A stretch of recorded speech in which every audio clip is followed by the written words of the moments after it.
Donnez-moi à manger, et je guérirai votre épouse. La guérir, c'est impossible. Regardez et vous verrez. Je sens que quelque chose change. Ce n'est pas possible, elle s'est levée. Maintenant mon repas. Donnez-moi à manger et je guérirai votre épouse. Le magnat ne l'a pas cru, jusqu'à ce que l'impossible se produise. La promesse impossible. Faites sortir cette vermine de mon restaurant avant qu'il ne me coupe l'appétit. La voix de Maximilien Dubois résonna entre les tables comme un coup de fouet, et tous les convives du ciel d'argent tournèrent la tête au même instant. Les coupes de cristal cessèrent de tinter, les fourchettes restèrent suspendues en l'air, et au milieu du salon le plus cher de tout Paris, sous des lustres qui coûtaient plus qu'une maison, un homme vieux et sale se tenait debout, portant sur l'épaule un énorme sac poubelle noir, contenant littéralement tout ce qu'il possédait au monde. Il s'appelait Anselme. Il avait la barbe grise et emmêlée, les cheveux longs lui tombant sur les yeux, et la peau tannée par 1000 nuits à la belle étoile. Ses chaussures étaient trouées. Son manteau, autrefois élégant, n'était plus qu'un chiffon de rapiessage et de trous. Il sentait la rue, le froid, la faim ancienne, et pourtant, il ne baissa pas la tête, ne trembla pas, ne s'enfuit pas. « Excusez-moi, monsieur », dit le maître d'hôtel en s'approchant avec 2 agents de sécurité. « Cet établissement est privé. Je vous prierai gentiment de vous retirer immédiatement. »« Je ne partirai pas », répondit Anselme d'une voix rauque mais ferme. Pas avant d'avoir parlé au propriétaire de cette maison, à l'homme assis à cette table, à côté de la femme en fauteuil roulant. Tous se tournèrent vers le coin le plus exclusif du restaurant, celui qui donnait sur les baies vitrées. Là, sur une nappe blanche impeccable, dînait Maximilien Dubois et son épouse Renée. Il était l'un des hommes les plus riches du pays, propriétaire d'hôtels, de banques, de la moitié du centre-ville. Il portait un costume bleu marine sur mesure, une montre qui brillait comme un petit soleil et affichait une expression d'ennui absolu. Elle, en revanche, semblait un ange éteint, belle, pâle, enveloppée dans une robe couleur crème, avec des perles aux oreilles et une couverture sur ses jambes qui ne répondait plus.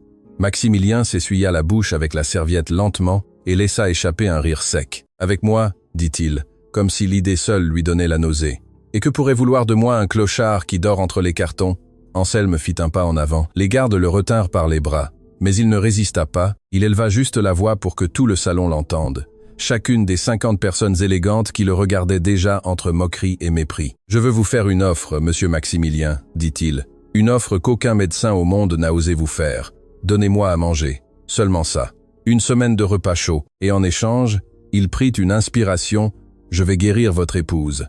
Je vais faire en sorte que Renée remarche. » Le silence qui suivit fut si profond qu'on entendit le goutte d'une fontaine décorative à l'entrée, puis un éclat de rire. D'abord, un homme chauve à la table d'à côté rit, crachant son vin, puis son accompagnatrice rit, une femme au collier de diamants qui se couvrait la bouche de 2 doigts. Après, un autre rit, puis un autre, jusqu'à ce que tout le ciel d'argent ne soit qu'un seul ricanement cruel, rebondissant sur les murs de marbre. Les serveurs riaient discrètement. Le maître d'hôtel riait. Maximilien Dubois riait en se penchant en arrière sur sa chaise, frappant la table de la paume de sa main. « C'est la chose la plus amusante que j'ai vue depuis des années », s'exclama le magnat en essuyant une larme de rire. « Toi, un mendiant puant qui n'a même pas de chaussures entières, tu vas guérir mon épouse. Sais-tu combien j'ai dépensé pour les meilleurs spécialistes de Genève, de Londres, de New York? Des millions d'euros pour les médecins les plus brillants de la planète. Et tous, sans exception, m'ont dit la même chose, que Renée ne remarcherait jamais. Jamais. Et toi, une vermine des égouts, tu vas me promettre un miracle en échange d'une assiette de soupe ?»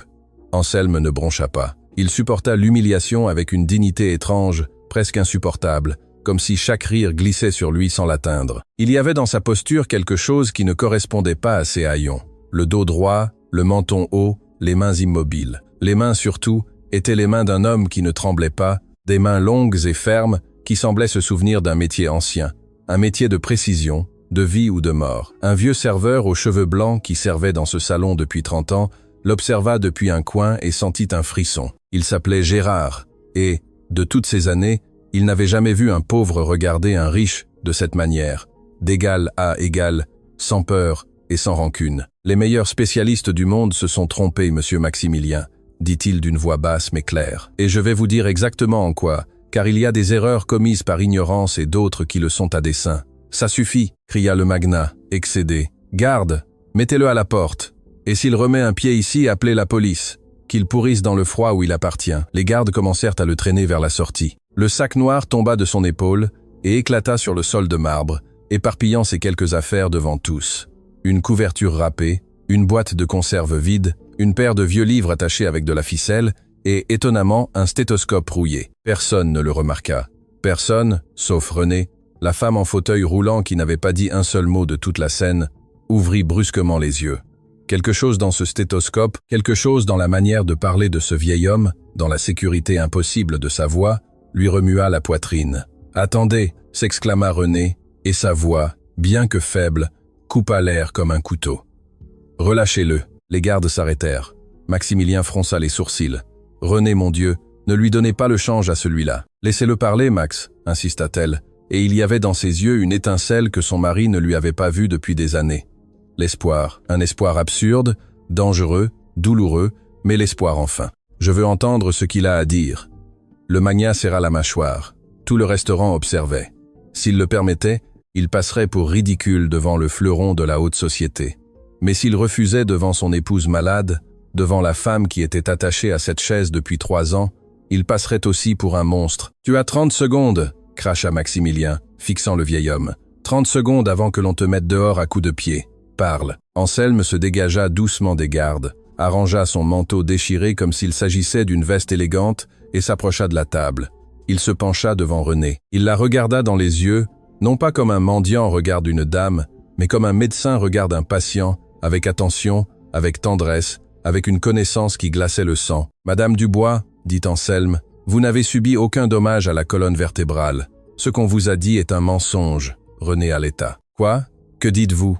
Vos jambes ne répondent pas, mais ce n'est pas parce que les nerfs sont brisés. » Anselme montra d'un doigt tremblant les mains de la femme. « Regardez vos ongles, cette coloration bleuâtre à la base. Regardez le gonflement de vos chevilles qui apparaît et disparaît selon les heures. Et dites-moi une chose, madame.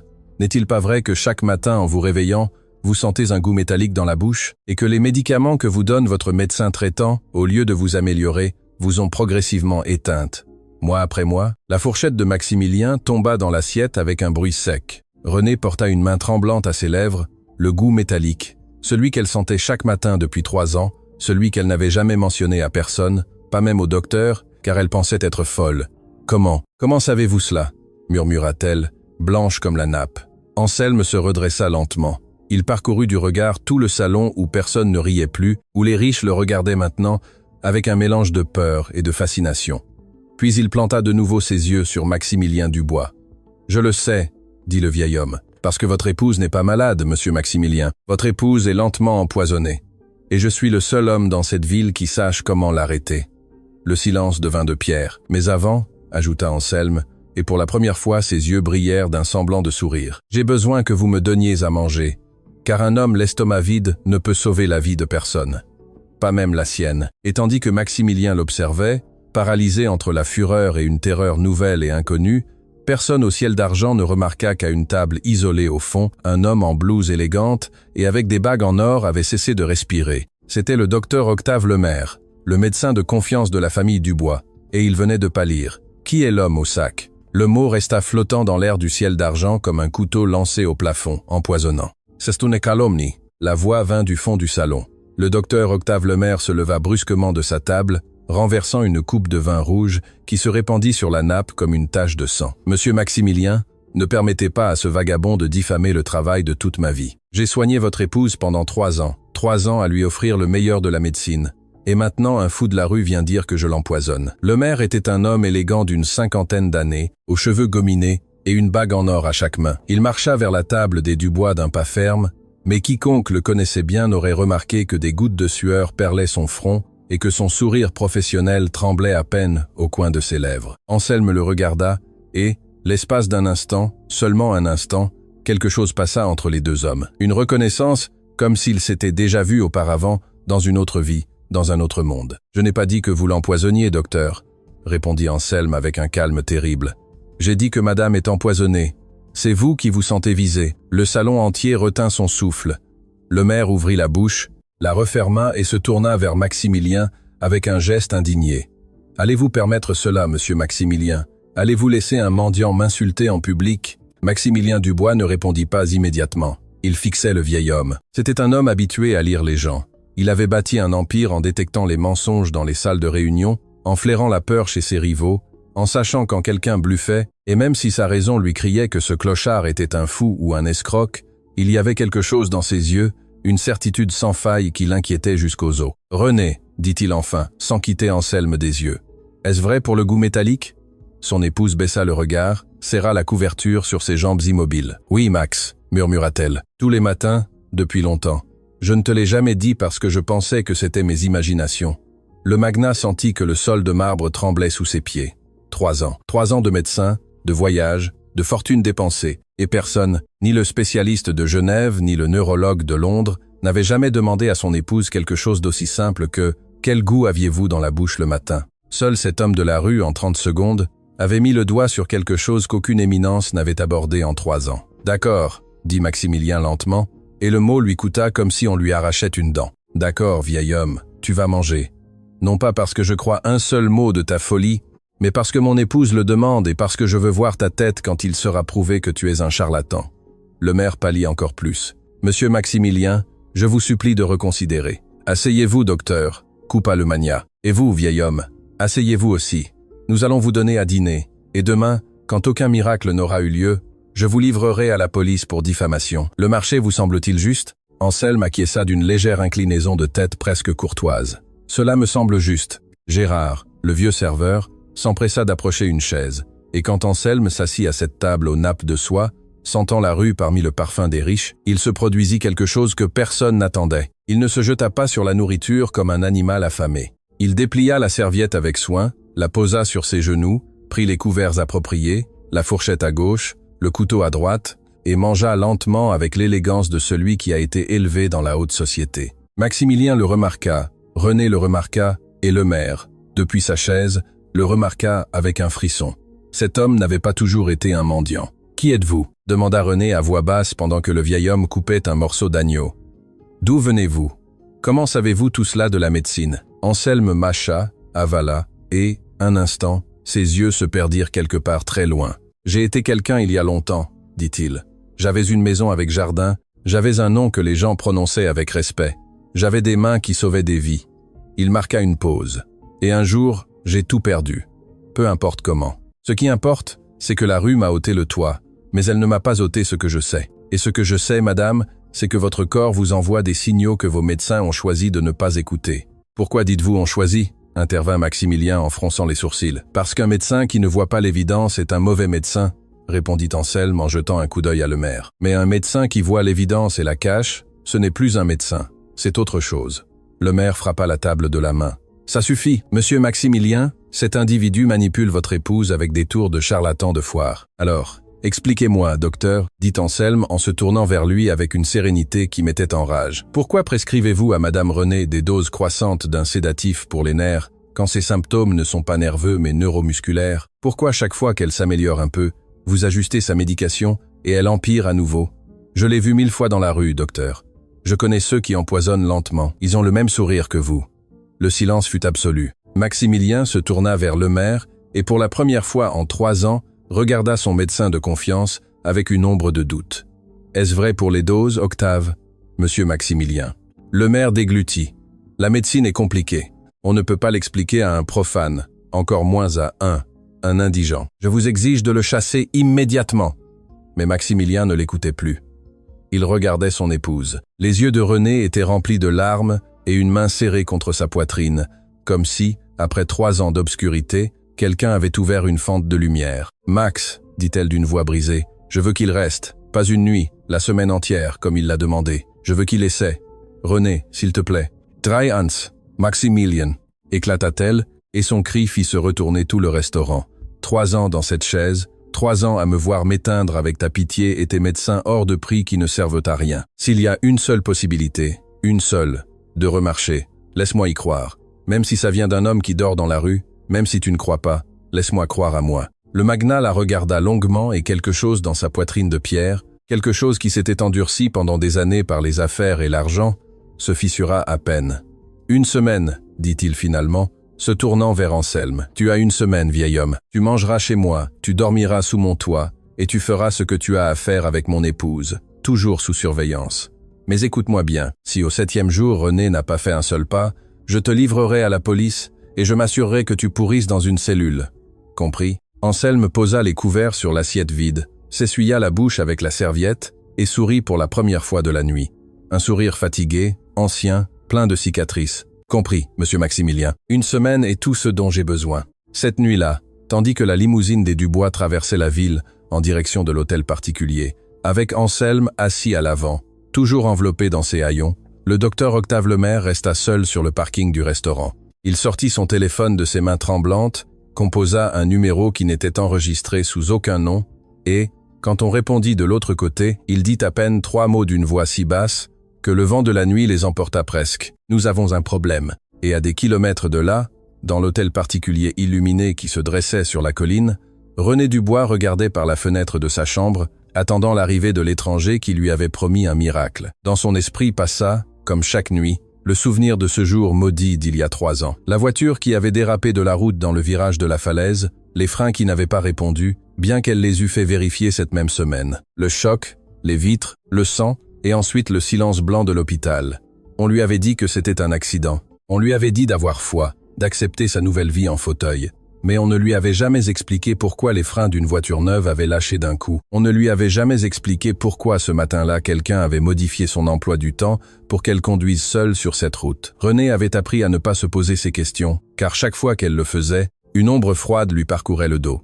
Maintenant, pour la première fois en 3 ans, quelqu'un semblait prêt à chercher les réponses que tous lui avaient niées, sans savoir encore que cet homme au sac poubelle n'était pas arrivé dans sa vie par hasard, qu'il connaissait son nom bien avant cette nuit-là, et que la véritable raison de sa présence, aucun des Dubois ne pouvait même l'imaginer. L'hôtel particulier des Dubois était si grand qu'Anselme mit plusieurs secondes à l'embrasser du regard.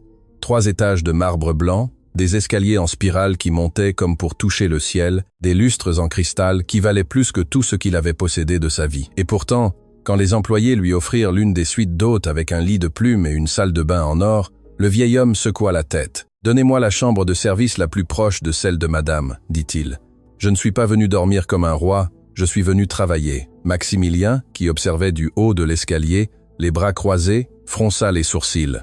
Cet homme ne se comportait toujours pas comme le charlatan qui l'attendait. Les escrocs se jettent sur le luxe. Celui-ci le rejetait. « Comme tu veux, vieil homme, » dit le magnat, « mais sois clair, la porte de la chambre de mon épouse restera surveillée jour et nuit, et le docteur Lemaire sera présent à chacune de tes actions. Tu ne seras pas seul avec elle une seule seconde. »« J'ai compris, compris, » répondit Anselme sans sourciller. Cette même nuit, à la demande expresse de René, un visage familier arriva à l'hôtel particulier. Gérard, le vieux serveur du ciel d'argent. Madame avait insisté pour que quelqu'un de gentil s'occupe de l'hôte pendant la semaine. Et Maximilien, également propriétaire du restaurant, n'avait pas eu le cœur de lui refuser. Gérard entra, portant son uniforme repassé et un sourire nerveux, regardant les plafonds très hauts, comme quelqu'un qui entre dans une cathédrale. « Oh, monsieur Anselme !» murmura le serveur en lui arrangeant une couverture sur le lit de camp de la chambre de service. « Dans quel pétrin vous êtes-vous mis ?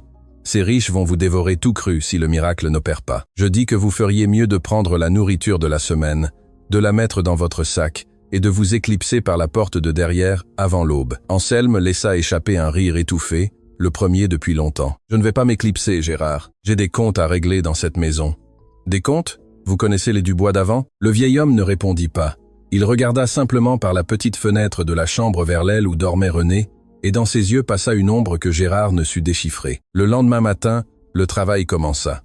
La chambre de René sentait les médicaments et les fleurs fanées. La femme était assise sur sa chaise près de la fenêtre, la couverture sur les jambes, et en voyant entrer Anselme, maintenant lavé, la barbe taillée et vêtue de vêtements propres que Gérard lui avait procurés, elle ne le reconnut presque pas. Sans la saleté de la rue, le visage du vieil homme révélait des traits nobles, un regard intelligent et une tristesse profonde et ancienne. « Bonjour, Madame Dubois, » dit-il. « Aujourd'hui, je ne vous donnerai aucun médicament. Aujourd'hui, je vais seulement vous regarder, vous écouter, toucher ce que vos médecins n'ont jamais pris la peine de toucher. » Le docteur Lemaire, debout dans un coin, les bras croisés, laissa échapper un grognement. Quelle méthode scientifique! Regardez et écoutez. Pathétique. Anselme l'ignora, approcha un tabouret du fauteuil roulant et s'assit devant René. Il lui prit les mains, les observa longuement, les ongles, la température, la coloration. Puis il lui demanda la permission et, avec délicatesse, pressa différents points de ses jambes immobiles, demandant à chaque instant « Sentez-vous ceci et cela ?»«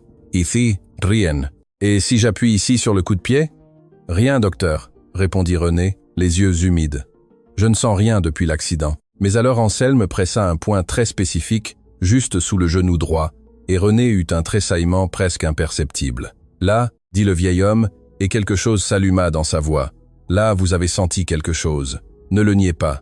J'ai vu votre paupière trembler. C'était comme un picotement, murmura-t-elle confuse. Très léger, mais cela faisait des années que non. Les yeux de René se remplirent de larmes. 3 ans pendant lesquels aucun médecin, ni celui de Genève, ni celui de Londres, ne lui avait touché les jambes avec une telle attention. On l'avait traité comme un cas désespéré, comme un meuble cher qui ne sert plus, mais qu'on conserve par habitude. On lui avait prescrit des pilules, on lui avait recommandé l'acceptation, on lui avait parlé à voix basse comme si elle était déjà morte. Et maintenant cet homme, cet inconnu qui la nuit précédente portait sa vie dans un sac poubelle, lui avait arraché une sensation qu'elle croyait à jamais enterrée. « Ne pleurez pas, madame », dit Anselme avec douceur, lui offrant un mouchoir propre. « Les larmes d'aujourd'hui sont différentes de celles d'hier. Ce sont les larmes d'un corps qui est encore vivant. Et un corps qui sent est un corps qui peut guérir. »« Suggestion », interrompit le maire en faisant un pas en avant. « Il lui met des idées en tête. Monsieur Maximilien, c'est exactement ce que je vous avais prévenu.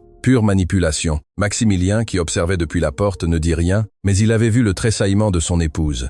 Il l'avait vu de ses propres yeux. Anselme se leva et marcha vers la petite table où reposaient les flacons de médicaments de René. Il les prit un par un, lisant les étiquettes, jusqu'à ce qu'il s'arrête sur un petit flacon de pilule blanche sans nom commercial, juste un code numérique imprimé. « Et ça, qu'est-ce que c'est » demanda-t-il en soulevant le flacon. Le maire le lui arracha des mains avec brusquerie. « C'est un composé spécial que je prépare moi-même dans ma pharmacie de confiance. Pour les nerfs de madame. Vous n'avez pas à comprendre. Un composé sans nom, » répéta Anselme lentement, « sans laboratoire, sans enregistrement, préparé par vous-même. C'est intéressant, docteur, parce que les pilules que je connais pour les nerfs ont un nom et se vendent dans n'importe quelle pharmacie. Les seules pilules qui sont préparées sans nom et sans enregistrement sont celles que personne ne veut que l'on puisse tracer. » Le visage de Lemaire se décomposa pendant une fraction de seconde, puis il força un sourire. « Monsieur Maximilien, j'exige que cet homme cesse de toucher la médication de votre épouse si elle interrompt le traitement.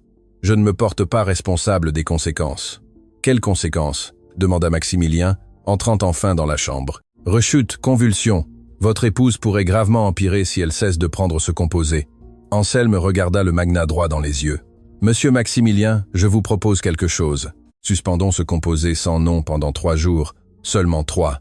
Si votre épouse empire, le docteur aura entièrement raison, et je me livrerai moi-même à la police avant la fin de la semaine. Mais si, au contraire, votre épouse s'améliore, alors vous devrez vous demander pourquoi un médecin a donné à votre épouse pendant 3 ans une pilule qui la rend malade au lieu de la guérir. » Le silence dans la chambre devint dense comme du plomb. Maximilien regarda le flacon sans nom dans la main de Lemaire. Il regarda son épouse, qui l'observait avec une supplique muette, et prit une décision qui allait tout changer. « Suspendez le composé, » ordonna-t-il. 3 jours. Je veux voir ce qui se passe. Monsieur Maximilien, protesta le maire.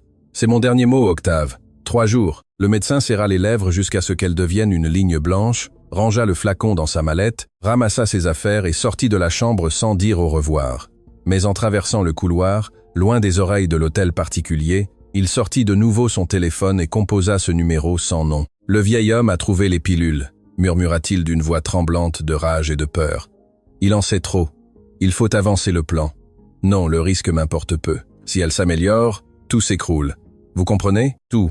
3 ans de travail perdu. » Il marqua une pause, écoutant. « D'accord, cette nuit. Que ça ressemble à un accident, encore une fois. » De la fente de la porte de service, sans que le médecin ne le remarque, 2 yeux vieux et attentifs l'observaient en silence. C'était Gérard et le serveur, le cœur battant dans sa poitrine, courut sur la pointe des pieds, chercher le seul homme en qui il pouvait avoir confiance dans cette maison. « Monsieur Anselme, allaita-t-il en faisant irruption dans la chambre de service. « Le docteur, je l'ai entendu parler au téléphone. Il a dit que cette nuit, il allait faire quelque chose à Madame René.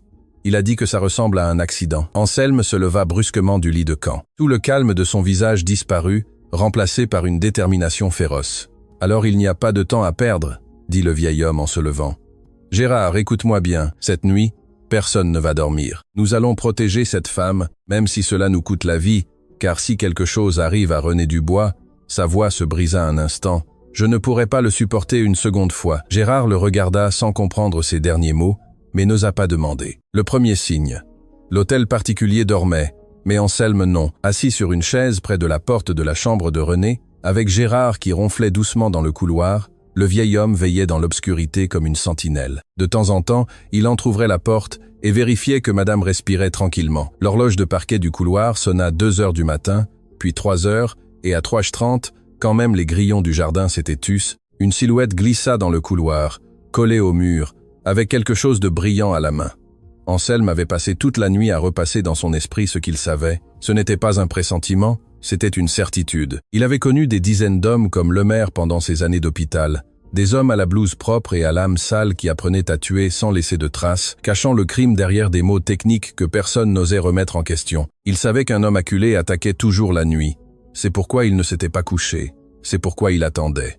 Anselme ne bougea pas. Il attendit. Il laissa l'ombre s'approcher de la porte, tendre la main vers la poignée, sortir de sa poche une seringue remplie d'un liquide transparent. Et alors seulement, quand l'aiguille fut à quelques centimètres de la serrure, le vieil homme alluma brusquement la lampe. « Bonsoir, docteur. » Octave Lemaire resta figé, piégé dans le cercle de lumière, la seringue tremblante à la main et le visage décomposé par la terreur. « Je venais examiner la patiente, » balbutia-t-il, « c'est mon devoir de médecin. » À 3h30 du matin, en cachette, avec une seringue que vous n'avez l'intention d'enregistrer nulle part, Anselme se leva lentement et, bien que plus âgé et plus mince, sa présence remplit le couloir. « Donnez-moi cette seringue, docteur. Vous n'avez aucun droit. »« Gérard !» cria Anselme. Le serveur se réveilla en sursaut et, en voyant la scène, poussa un hurlement qui réveilla la moitié de la maison. « Au secours! Le docteur! Le docteur veut tuer madame !» En quelques secondes, les lumières de l'hôtel particulier s'allumèrent l'une après l'autre.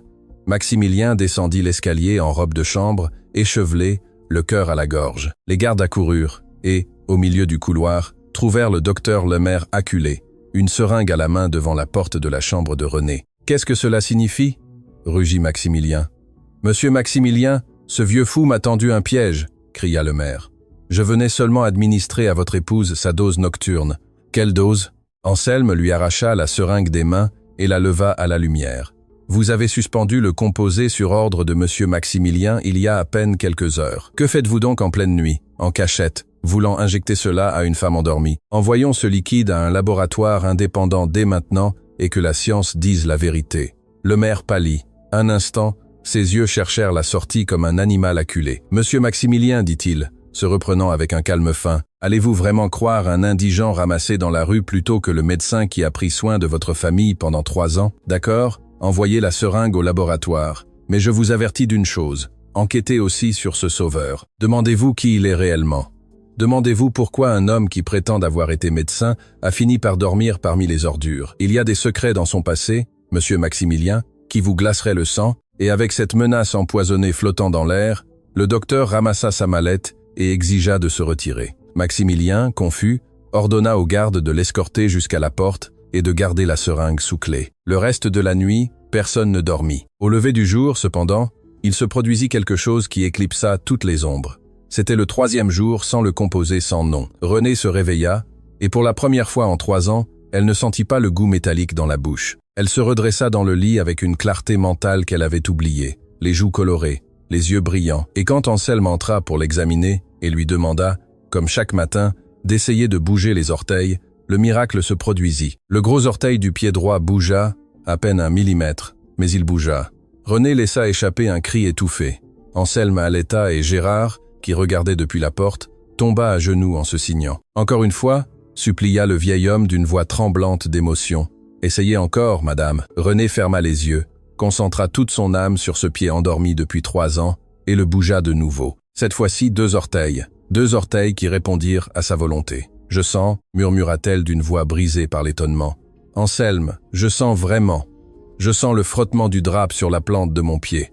Je sens le froid de l'air. Cela faisait 3 ans que mes jambes étaient comme 2 pierres mortes collées à mon corps, et maintenant elles redeviennent miennes. C'est parce qu'elles ont toujours été vôtres, madame, répondit le vieil homme, essuyant ses larmes du revers de la main. On ne les lui avait que volées, et personne ne vole 2 fois ce qui appartient à un rivasse.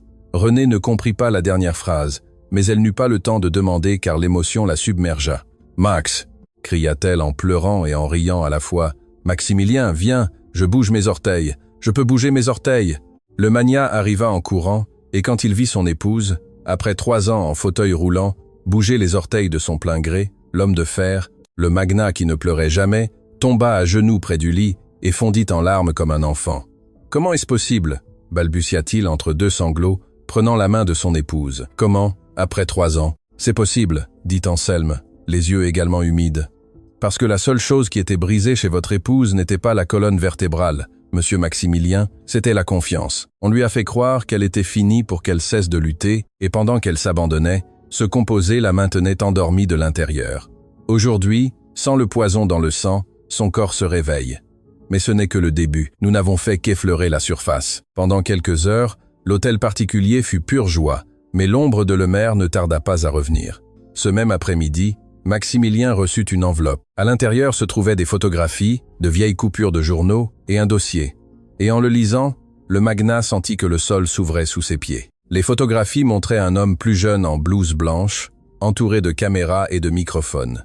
Les titres des journaux, jaunis par le temps, criaient en grandes lettres « Chirurgien star, accusé de la mort de sa patiente » et plus bas, un autre. Le docteur Anselme Rivas perd sa licence et disparaît. Maximilien lut le nom, et encore une fois, Anselme Rivas. L'homme qui, à ce moment-là, était dans la chambre de son épouse en lui rendant la vie, avait été des années auparavant un chirurgien célèbre, accusé d'avoir tué une patiente sur la table d'opération. Le magnat s'assit lourdement dans le fauteuil de son bureau. Ses mains tremblaient.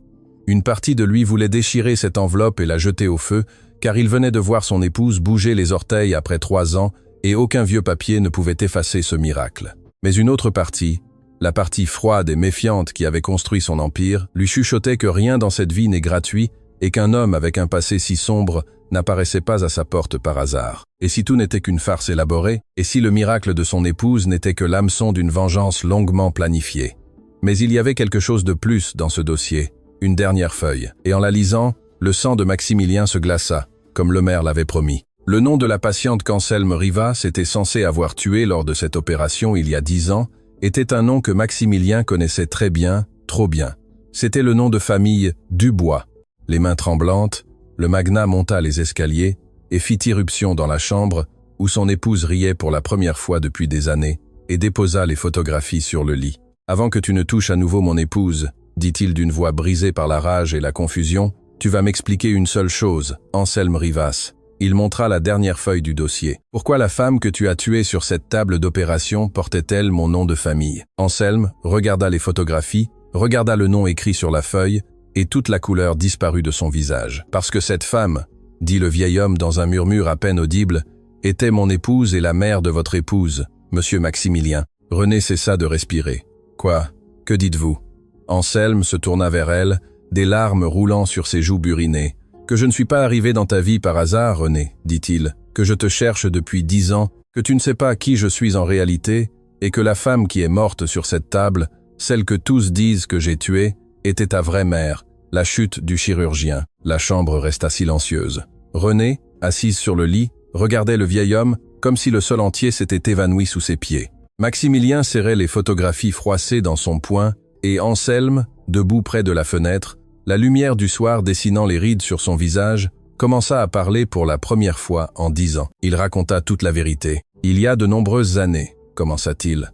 Je n'étais pas cette épave que vous voyez aujourd'hui. J'étais le docteur Anselme Rivas, chef de service de chirurgie au Grand Hôpital de Paris.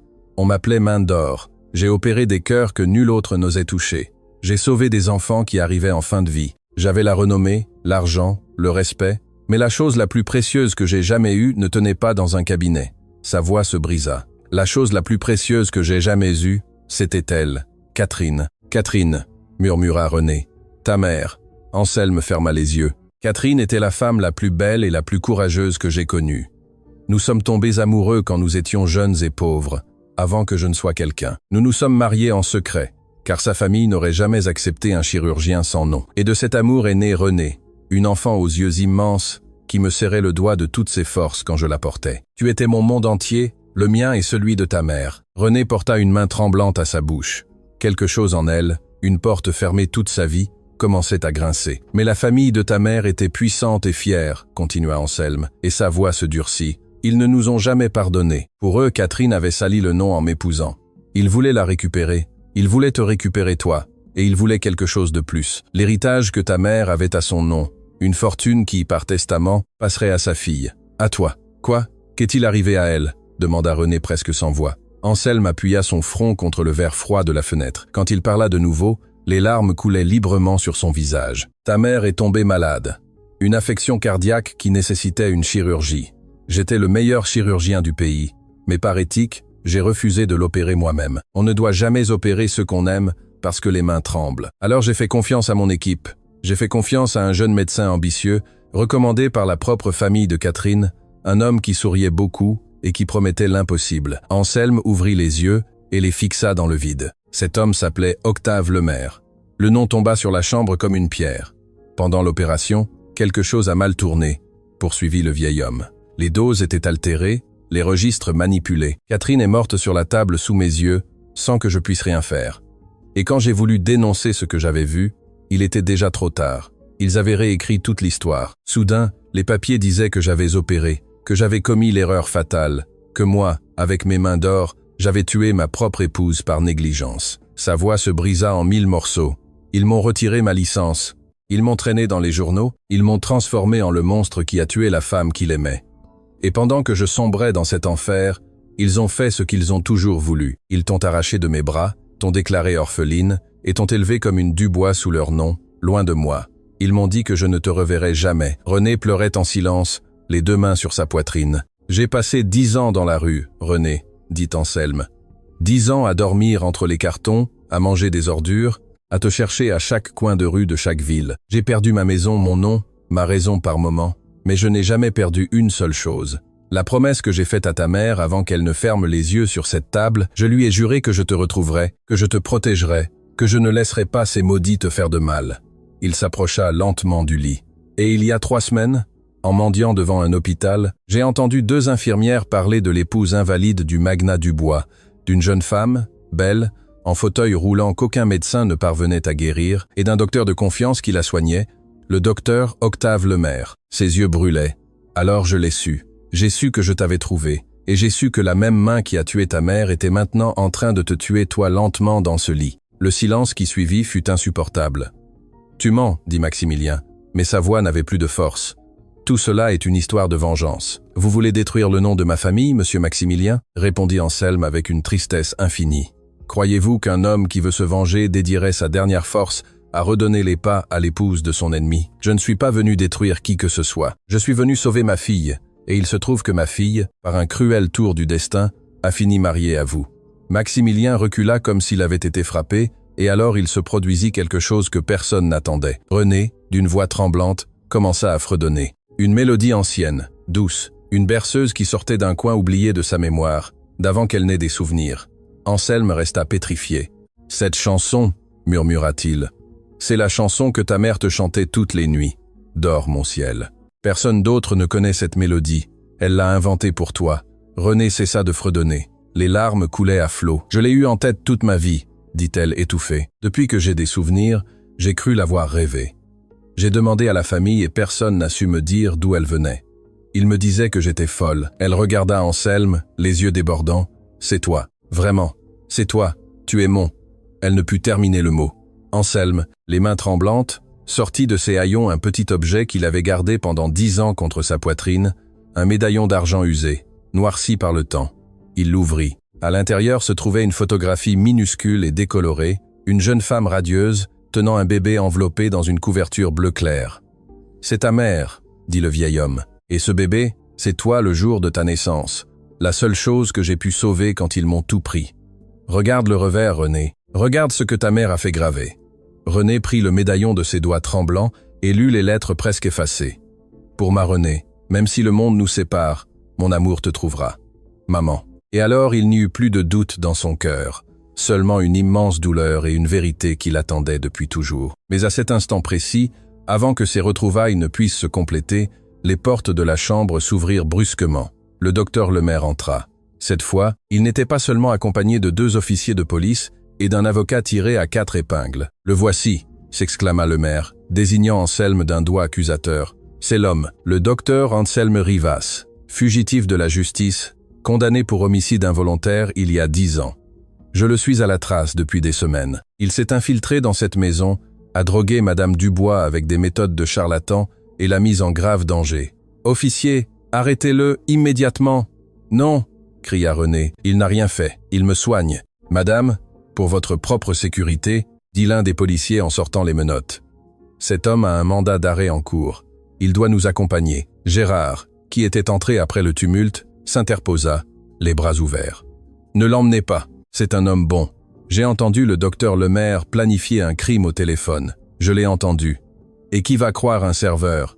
ricana Lemaire avec mépris. « Écartez-vous, vieil homme, ou je vous arrête aussi pour obstruction. » Ils menottèrent Anselme. Le vieil homme n'opposa aucune résistance. Seulement, tandis qu'il le traînait vers la porte, il tourna la tête et regarda René par-dessus son épaule avec une sérénité qui brisa l'âme de toutes les personnes présentes. « Écoute-moi bien, ma fille, » dit-il. « Quoi qu'il arrive, ne reprends jamais de pilule de la main de cet homme.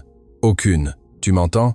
Ta vie en dépend. Je reviendrai. Je te le jure sur la mémoire de ta mère. Je reviendrai. » Et ils l'emmenèrent. Maximilien resta debout au milieu de la chambre, les photographies toujours à la main, regardant son épouse qui sanglotait inconsolablement. Pour la première fois de sa vie, l'homme qui contrôlait tout ne savait que croire, ni à qui faire confiance, ni de quel côté se trouvait la vérité. Ce que le magnat ignorait encore, ce qu'aucun d'entre eux ne savait, c'est que la personne qui avait signé l'ordre d'arrêter Anselme cet après-midi-là, la main invisible qui manipulait le maire comme une marionnette depuis 10 ans, vivait sous le même toit qu'eux et dormait à seulement 3 portes de distance. La vérité empoisonnée. Maximilien Dubois ne dormit pas cette nuit-là. Quelque chose en lui s'était brisé et il ne parvenait pas à le reconstituer. Enfermé dans son bureau, les photographies d'Anselme éparpillées sur le bureau et la mélodie de cette berceuse résonnant dans sa tête, il prit une décision qui allait à l'encontre de toute sa logique d'homme d'affaires. Faire confiance à son instinct. Au lever du jour, il appela le laboratoire indépendant auquel il avait secrètement envoyé la seringue confisquée au docteur Lemaire. La voix à l'autre bout du fil lui confirma ce que son cœur craignait déjà. « Monsieur Maximilien, le contenu de cette seringue n'est aucun sédatif pour les nerfs. C'est un composé neurotoxique à action lente, une substance conçue pour paralyser progressivement le système nerveux sans laisser de traces dans les analyses courantes. À petite dose soutenue, elle maintiendrait une personne invalide de façon permanente. À une dose élevée comme celle de cette seringue, elle l'aurait tué en quelques heures. » Le téléphone lui glissa des mains. C'était vrai, tout était vrai. Pendant 3 ans, tandis qu'il dépensait des fortunes en médecins étrangers, l'homme en qui il avait le plus confiance empoisonnait son épouse sous son propre toit. Et le mendiant qu'il avait humilié et fait arrêter avait dit la vérité dès la première seconde. Maximilien dévala les escaliers en furie, cherchant le maire. Il le trouva dans le salon, buvant tranquillement son café comme s'il était le maître des lieux. « Espèce de salaud !» rugit le magnat en le soulevant par le col de sa chemise. « J'ai les résultats du laboratoire. Tu as empoisonné mon épouse. Tu as tué sa mère il y a 10 ans et tu l'as tuée elle depuis 3 ans. Je vais te détruire. Je vais te faire enfermer pour le reste de ta misérable vie. » Mais le maire, loin de trembler, fit quelque chose de glaçant. Il sourit. « Je ne ferai pas ça, monsieur Maximilien, » dit-il avec un calme venimeux, en rajustant le col de sa chemise. « Parce que je ne suis que les mains, je ne fais qu'exécuter. Si vous me coulez, vous coulerez avec moi toute votre famille. Croyez-vous vraiment que j'ai décidé de mon propre chef d'empoisonner la bru de l'homme le plus puissant de la ville? Qui croyez-vous me paie? Qui croyez-vous a signé l'ordre d'arrêter Anselme Rivas hier en quelques heures, déplaçant juges et policiers à sa guise? » Maximilien le relâcha, un mauvais pressentiment lui glaçant le dos. « De quoi parlez-vous? Demandez à votre père, monsieur Maximilien. » Le maire élargit son sourire. « Demandez à monsieur Fernand. » À ce moment-là, une voix grave et sereine résonna du haut de l'escalier. « Il n'est pas nécessaire de lui demander quoi que ce soit, mon fils. Je vais tout vous expliquer. » Tous levèrent les yeux, descendant lentement les marches, appuyés sur une canne à pommeau d'or, vêtu d'une robe de chambre en soie et affichant une expression de froideur absolue, venait monsieur Fernand Dubois, le patriarche, le fondateur de l'Empire, le père de Maximilien, qui vivait retiré dans l'aile et de l'hôtel particulier, et qu'on ne voyait presque jamais. « Père, » murmura Maximilien, « dis-moi que ce n'est pas vrai. Dis-moi que tu n'as pas. Assieds-toi, mon fils.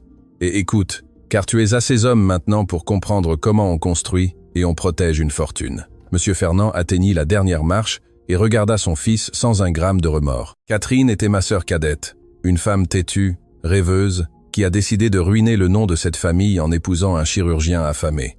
Quand notre père est mort, il lui a laissé la moitié de l'héritage. La moitié. Une fortune qui, si elle avait suivi son cours, aurait fini entre les mains de ce plébéien et de sa gamine. Je ne pouvais pas le permettre, le sang du bois ne se partage pas avec n'importe qui. « Tu l'as fait tuer », dit Maximilien d'une voix creuse d'horreur. Tu as tué ta propre sœur. J'ai pris une décision difficile pour le bien de l'héritage, répondit le vieil homme sans ciller. Le maire s'est occupé de l'opération. Riva a porté le blâme et l'enfant. Renée est restée sous ma tutelle. Avec elle, j'ai contrôlé l'héritage de Catherine pendant des années, et quand elle a grandi, belle et docile, quelle meilleure façon de s'assurer que cette fortune ne quitterait jamais la famille qu'en la mariant à toi, mon propre fils. Il sourit avec mépris. Tu as cru que tu tombais amoureux, Maximilien. J'ai simplement arrangé les pièces. Maximilien sentit que le monde entier s'effondrait. Son mariage, sa vie, son amour pour Renée. Tout avait été orchestré par son père comme une partie d'échecs. « Je ne te crois pas, dit-il, bien que sa voix tremblât. J'aime Renée, ce que je ressens pour elle est réel. Peu m'importe ce que tu as planifié. L'amour, répéta M. Fernand avec dédain, comme s'il prononçait un mot sale. Sais-tu combien d'empires ont été perdus à cause de l'amour, mon fils? Ton grand-père a construit cette maison avec du sang et du calcul, pas avec des sentiments. J'ai seulement continué son œuvre. Un jour, tu me remercieras quand tu comprendras qu'un Dubois ne doit rien aux personnes, mais au nom. Il frappa sa canne contre le marbre. Catherine n'a jamais compris. Et regarde comment elle a fini. Et pourquoi la maintenir invalide? Demanda-t-il étouffant. Pourquoi continuer à l'empoisonner? Parce qu'une femme saine, forte et lucide pose des questions, répondit M. Fernand avec froideur. Elle se souvient, enquête, réclame ce qui lui est dû. Une invalide, fragile et médicamentée, en revanche, dépend de nous pour tout. Elle est contrôlable. Tant que Renée resterait dans cette chaise, croyant qu'elle était malade, la fortune de Catherine, sa fortune, resterait la nôtre. C'était parfait. Son visage s'assombrit, jusqu'à ce que ce maudit mendiant apparaisse pour tout gâcher. « Tu es fou !» cria Maximilien. « Je vais te dénoncer, père. Tu vas payer pour ça. » M. Fernand soupira comme celui qui déplore la maladresse d'un enfant. « J'ai bien peur que non, mon fils. » Il fit un signe à Lemaire. « Octave, il semble que mon fils ait besoin de temps pour réfléchir et que notre chère Renée ait besoin de son médicament. » Non.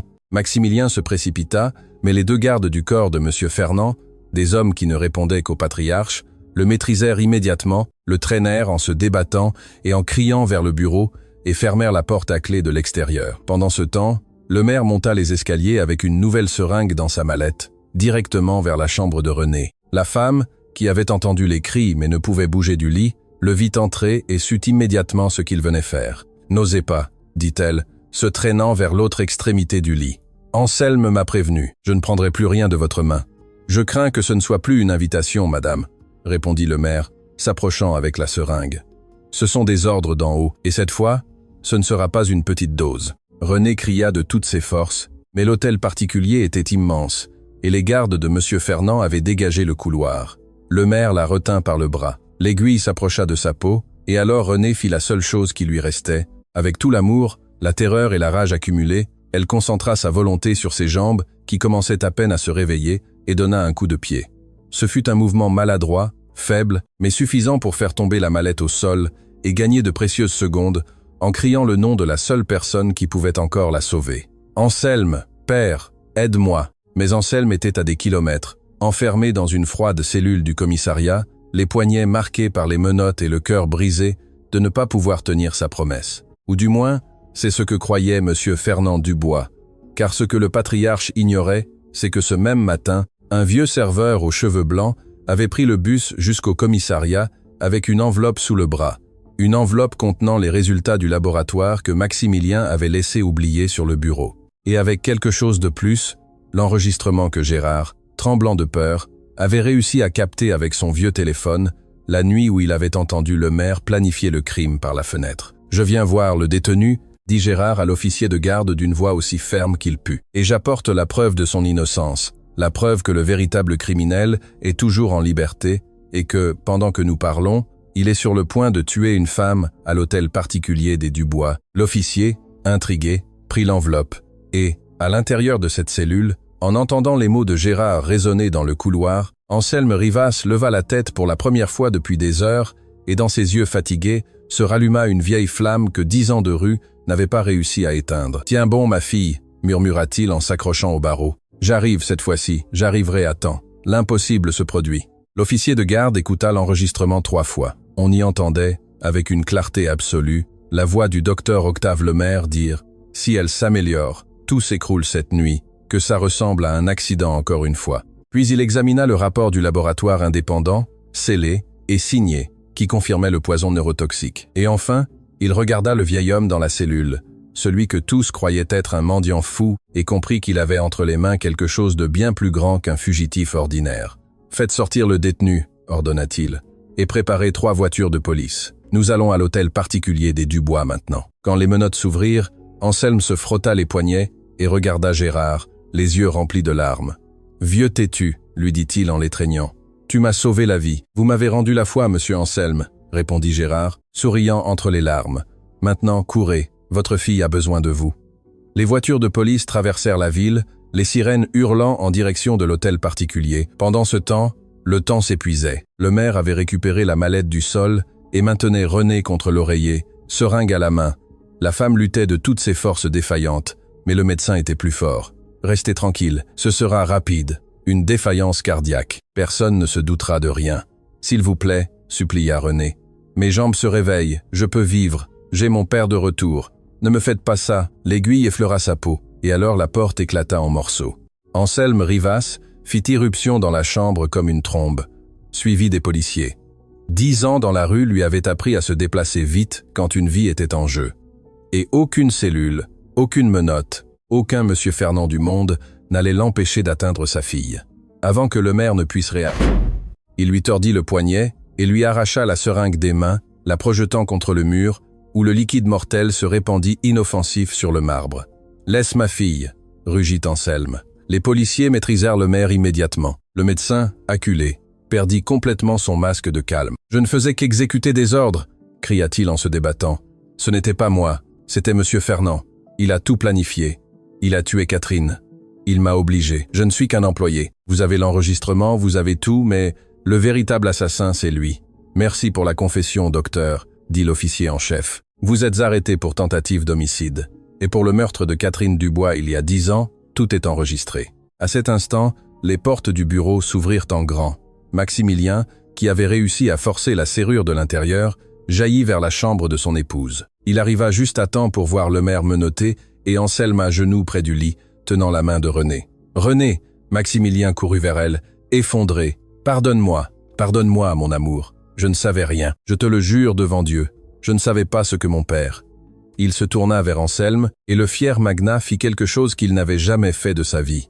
Il s'agenouilla devant l'homme qu'il avait humilié au restaurant. « Et à vous je demande pardon à genoux, monsieur Anselme. Je vous ai traité de vermine. Je vous ai fait traîner. Je me suis moqué de vous devant tous.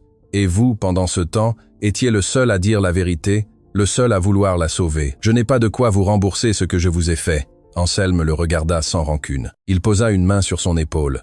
« Levez-vous, monsieur Maximilien, dit-il. Un homme capable de s'agenouiller pour demander pardon n'est plus le même qui a humilié quiconque. Vous aussi avez été trompé. Vous aussi avez été une victime sur l'échiquier de votre père. » Mais la scène n'était pas encore terminée. Du seuil, frappant le sol avec sa canne à pommeau d'or, apparut monsieur Fernand Dubois. Son visage était un masque de froide fureur. « Pathétique !» cracha le patriarche. « Vous tous à genoux, pleurant comme des domestiques. Croyez-vous qu'un papier et un enregistrement vont renverser ce que j'ai construit en 40 ans? J'ai les meilleurs avocats du pays. J'ai des juges dans ma poche. Cet enregistrement ne vaut rien. Je le ferai disparaître par la force. Et demain même, vous serez tous à la rue, tandis que moi, je resterai intact, comme toujours. »« Tu te trompes, père, » dit Maximilien, se levant avec une nouvelle fermeté dans la voix, « parce que tu ne te bats plus contre un mendiant ni contre une femme malade. Tu te bats contre moi. Et je connais chaque compte, chaque entreprise, chaque secret sale de cet empire. Si tu as des avocats, j'ai les preuves. Cela fait des années que je signe des documents que je ne lisais même pas, te faisant aveuglément confiance. Mais ces mêmes documents racontent toute ton histoire. Les pots de vin, les témoins achetés, l'argent que tu déplaçais pour couvrir la mort de ta propre sœur. C'est fini. Je ne te permettrai pas de continuer à faire du mal. Même si tu es mon père, même si cela me coûte le nom, la fortune et tout ce que je croyais mien. » Monsieur Fernand le regarda avec incrédulité, comme si son propre fils était soudain devenu un étranger. « Après tout ce que je t'ai donné, » murmura-t-il, « pour une femme, pour une intruse. »« Non !» dit une voix du lit. Tous se retournèrent. René, le visage baigné de larmes et les poings serrés sur les draps, regardait monsieur Fernand avec une détermination que personne ne lui avait jamais vue, et lentement, avec un effort surhumain, elle commença à bouger. Elle écarta la couverture, tourna son corps, posa ses 2 pieds nus sur le marbre froid du sol. « René, non !» murmura Anselme, le cœur serré. « C'est trop tôt. Tes jambes ne sont pas encore. » Mais elle ne l'écouta pas. 3 ans attachée à cette chaise. 3 ans où on lui avait dit qu'elle ne remarcherait jamais, qu'elle se résigne, qu'elle accepte son destin d'invalide. 3 ans de mensonges, de poison déguisé en médicaments, d'une cage dorée construite sur la tombe de sa mère. Toute cette douleur accumulée se transforma en un seul instant en une force qu'aucun muscle endormi ne pouvait contenir. S'appuyant sur le bord du lit, tremblant de la tête aux pieds, le front perlé de sueur et les dents serrées, René poussa de toutes les forces de son âme, de sa rage, de son amour et de sa liberté nouvellement retrouvée. Ses genoux fléchirent, elle fut sur le point de tomber, mais elle ne tomba pas et se leva. Pour la première fois en 3 ans, René Dubois était debout. La chambre entière retint son souffle. Anselme se couvrit la bouche de ses mains, pleurant sans contrôle. Maximilien resta pétrifié. Même les policiers baissèrent le regard, émus. Et alors René fit un pas chancelant, douloureux, miraculeux, un pas vers M. Fernand, l'homme qui avait détruit sa famille. « Je ne suis pas une intruse », dit-elle d'une voix tremblante, mais claire comme une cloche. « Je suis la fille de Catherine Dubois, la femme que vous avez assassinée. Je suis la fille d'Anselme Rivas, l'homme que vous avez détruit. Et je suis debout devant vous pour que vous voyiez de vos propres yeux que vous avez perdu. Qu'aucun poison, aucun avocat, aucun juge corrompu ne peut l'emporter sur la vérité. » Elle fit un autre pas, puis un autre. « Je marche, Monsieur Fernand, vous voyez? Je marche et je vais marcher directement jusqu'au tribunal qui vous condamnera. » Monsieur Fernand recula, pâle, trébuchant sur sa propre canne. Pour la première fois de sa vie, le patriarche de fer eut peur. « Emmenez-le », ordonna l'officier. Tandis que les policiers menottaient Monsieur Fernand Dubois et le conduisaient hors de l'hôtel particulier, le vieux patriarche criait des menaces qui n'effrayaient plus personne. Ses paroles se perdaient dans l'écho des couloirs de marbre, tout comme son pouvoir s'était perdu à jamais. Et au centre de la chambre, sous la lumière dorée de l'après-midi, une fille marcha enfin dans les bras de son père. Anselme la reçut, l'étreignit de toute la force de 10 ans d'absence, et ils pleurèrent tous deux debout. Les pleurs les plus heureux et les plus douloureux que cet hôtel particulier n'ait jamais entendus. « Je t'ai trouvé », murmurait Anselme entre 2 sanglots. « Je t'ai trouvé, ma petite. J'ai tenu ma promesse. J'ai tenu la promesse que j'ai faite à ta mère. » Dehors, les sirènes s'éloignaient, emportant les coupables. Dedans, une famille brisée commençait enfin à guérir. Rédemption et table servie. 6 mois plus tard, la ville entière ne parlait que d'un seul sujet. Les titres des journaux, qui 10 ans auparavant avaient détruit le nom d'un chirurgien innocent, se rendaient maintenant à la vérité en lettres énormes. Le magnat Fernand Dubois, condamné à 30 ans pour le meurtre de sa sœur, et en dessous, le docteur Anselme Rivas, Mine d'Or, récupère sa licence après une décennie d'injustice. Le procès avait été dévastateur. L'enregistrement de Gérard, le rapport du laboratoire, la confession de Lemaire pour réduire sa propre peine, et surtout le témoignage de René debout devant le tribunal, marchant sans aide jusqu'à la barre, avait enseveli M. Fernand sous le poids de ses propres crimes. Ce jour-là, dans la salle bondée, René avait fait quelque chose que personne n'oublierait. L'avocat de M. Fernand, dans une dernière tentative désespérée, insinua devant le jury que la femme restait une invalide, fragile, facile à manipuler par un vieil homme rancunier. Alors, René se leva lentement de son siège, laissa de côté la canne dont elle n'avait presque plus besoin et marcha dans tout le couloir central de la salle, pas à pas devant le regard stupéfait de tous, jusqu'à s'arrêter devant le banc des accusés. Elle regarda M. Fernand dans les yeux. « Fragile, dites-vous » prononça-t-elle d'une voix sereine et claire. « Pendant 3 ans, on m'a fait croire que mes jambes étaient mortes. Pendant 3 ans, on m'a empoisonné pour que je ne me souvienne pas, pour que je ne pose pas de questions, pour que je ne marche pas. Et me voici, debout, marchant devant l'homme qui a tué ma mère et qui a tenté de me tuer moi. Si c'est cela être fragile, maître, alors je n'ose pas imaginer ce que votre client considérerait comme fort. » Le jury n'eut pas besoin de beaucoup plus de temps. Le patriarche de fer, qui se croyait intouchable, passerait le reste de ses jours dans une cellule, dépouillé de tout ce qu'il avait valorisé plus que son propre sang. Octave Lemaire l'accompagnerait pendant 25 ans. Maximilien Dubois, quant à lui, avait fait l'impensable. Au lieu de cacher la honte de sa famille, il l'avait mise en lumière. Il réorganisa l'empire de fond en comble, renvoya chaque complice, restitua à René la fortune qui, de droit, avait été celle de sa mère Catherine et destina une part énorme de son capital à quelque chose que son père aurait considéré comme une folie, la fondation d'hôpitaux gratuits pour les plus pauvres. Et à la tête de ces hôpitaux, il plaça un seul homme. « Moi » dit Anselme quand Maximilien le lui proposa. « Monsieur Maximilien, je suis déjà vieux. J'ai passé 10 ans dans la rue. Mes mains ne sont plus celles d'avant. Vos mains, répondit Maximilien, sont les seules en qui je confierai ma vie et celle de mon épouse. Vous avez guéri ce qu'aucun spécialiste du monde n'a pu guérir, et vous l'avez fait sans rien demander en retour, sauf un plat. Acceptez, monsieur Anselme. Rendez aux gens ce que la vie vous a enlevé. Une seconde chance. Anselme accepta, et ainsi, l'homme qui pendant 10 ans avait dormi entre les cartons en mangeant des ordures, devint le directeur du premier hôpital gratuit de la ville, un endroit où aucun malade ne serait jamais rejeté faute d'argent, et où, à l'entrée, gravé dans la pierre, on lisait une seule phrase. Ici, personne n'a faim, ni de pain, ni d'espoir. Le jour de l'inauguration, une longue file de gens humbles attendait aux portes, et Anselme, avant d'accueillir le premier patient, fit quelque chose d'étrange. Il sortit dans la rue, chercha dans les coins, et trouva un homme dormant sur des cartons, tout comme lui avait dormi tant d'années. Il le réveilla doucement, lui tendit la main et lui dit « Venez, ami, aujourd'hui, vous allez manger chaud et demain, si vous voulez. Je vous donne du travail, car moi aussi j'ai dormi là où vous dormez et quelqu'un m'a donné une seconde chance. » L'homme incrédule fondit en larmes. Et depuis lors, ce fut la marque d'Anselme Rivas, le médecin qui avait d'abord été mendiant et qui jamais, pas un seul jour, n'oublia d'où il venait. Mais l'histoire réservait encore une dernière scène, la plus belle de toutes. Un soir, Maximilien organisa un dîner non pas dans l'hôtel particulier, mais au même endroit où tout avait commencé, le restaurant Le Ciel d'Argent. Le salon était rempli, comme cette nuit fatidique. Les mêmes tables aux nappes blanches, les mêmes lustres de cristal, beaucoup des mêmes convives riches qui 6 mois auparavant avaient ri aux éclats d'un mendiant. Seulement, cette fois, les portes s'ouvrirent, et un homme différent entra. Anselme Rivas entra en costume élégant, la barbe taillée, la prestance de celui qui a retrouvé sa dignité, mais à la main, au lieu d'une mallette de médecin, il portait quelque chose qui fit retenir leur souffle à plus d'un. Ce vieux sac poubelle noir, celui qu'il avait porté pendant 10 ans, maintenant vide, soigneusement plié. « Pourquoi apportez-vous cela, papa ?» lui demanda René en le prenant par le bras.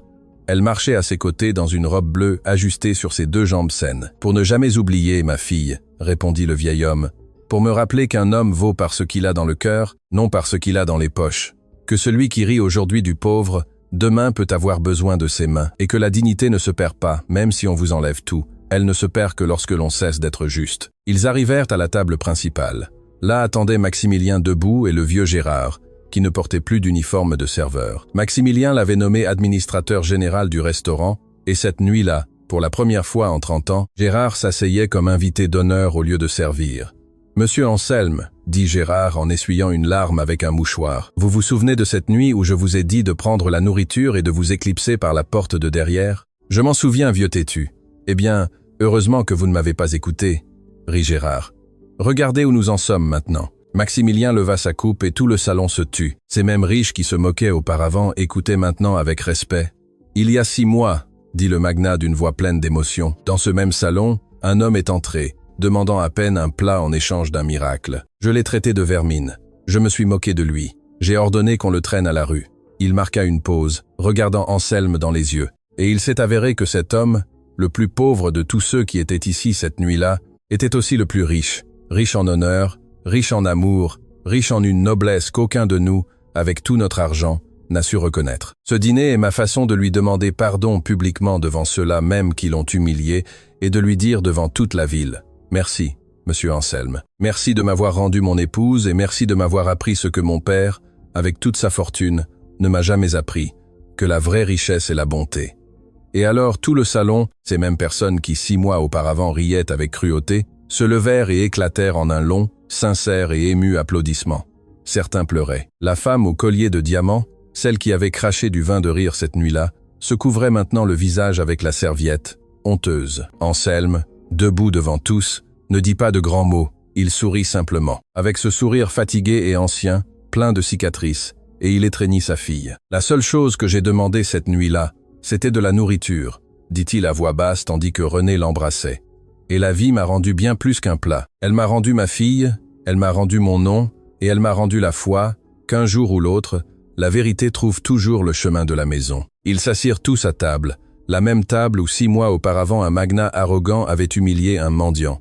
Seulement, cette fois, l'homme au sac poubelle occupait la place d'honneur, comme un égal, comme un père, comme un héros. Et tandis que les plats se remplissaient de nourriture chaude et que les coupes trinquaient à la justice, René posa sa tête sur l'épaule de son père retrouvé et regarda son époux qui enfin l'aimait en liberté et en vérité, sans ombre, sans mensonge, sans poison. Dehors, les lumières de la ville scintillaient comme des étoiles tombées. Dedans, Une famille que le destin avait brisée en 1000 morceaux retrouvait enfin son intégrité. Car au final, mes chers amis, cette histoire nous enseigne quelque chose que l'argent ne pourra jamais acheter, que nous ne devons juger personne à son apparence, car le plus humble des hommes peut porter en lui le plus grand des cœurs. Que la méchanceté, aussi puissante qu'elle puisse paraître, succombe toujours sous le poids de la vérité. Et que l'amour d'un père, cet amour qui traverse 10 ans de rue, de faim et d'injustice pour tenir une promesse, est la force la plus imparable qui existe sur terre. Anselme Rivas demanda à manger et en échange, sans le savoir, rendit l'âme à toute une famille. Fine.